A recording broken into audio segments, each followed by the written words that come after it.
Isinalakay ng mga otoridad ang tatlong iligal na paggawa ng sigarilyo sa Pampanga. Dalawang kongresista ang ininalang nasa likod ng operasyon nito. Nangunguna sa balita si Brian Castillo.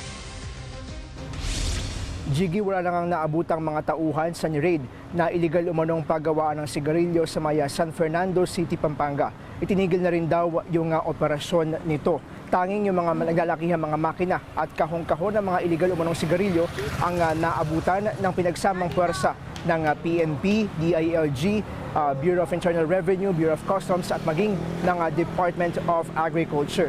Tulad ng sa mga naunang nadiskubre na iligal umanong paggawa ng sigarilyo ay nitong anyaralan daw nagsimula yung operasyon ng mga paggawaang ito. Ayon kay DILG Secretary Remulla ay meat processing plant yung hawak na permit nitong paggawaang ito sa maya San Fernando, Pampanga. Sarado at wala na rin naabutang mga trabahador. Doon naman sa dalawa pang mga binisita na mga paggawa ng sigarilyo, kabilang na dyan yung sa San Simon, Pampanga. Doon daw mismo pinatutuyo at pinoproseso yung mga dahon ng tobacco na gagamitin sa mga paggawaang ito.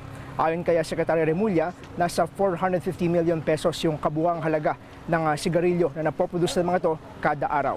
Narito ang pahayag ni DILG Secretary John Vic Remulla. So, it's too much of a coincidence na nagsara sila ng sabay-sabay, di ba? So, titignan namin ngayon kung sino ang overall mastermind dito. Jiggy, iniimbestigahan pa ng DILG kung may pananagutan din yung mga LG officials kung saan nga natagpuan itong mga illegal na paggawaang ito. Matatandaan naunang sinalakay yung unang factory o illegal na factory ng sigarilyo sa maya Mexico, Pampanga. Itinuturing na rin persons of interest yung dalawang kongresista mula sa Central Luzon na sinasabing utak at financier na nasa likod ng operasyon ng mga illegal na paggawaan ng sigarilyong ito. At binansagan silang tobacco lord ng DILG pero hindi muna sila pinangalanan ni Secretary Remulla. Ayon kay Remulla, sinubukan pa raw siyang kausapin ng mga ito pero tumanggi siya.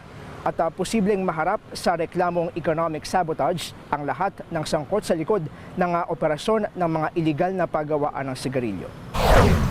Yan muna ang latest. Balik sa iyo, Jiggy. Yan ang ulat ni Brian Castillo mula sa Camp Crame sa Quezon City.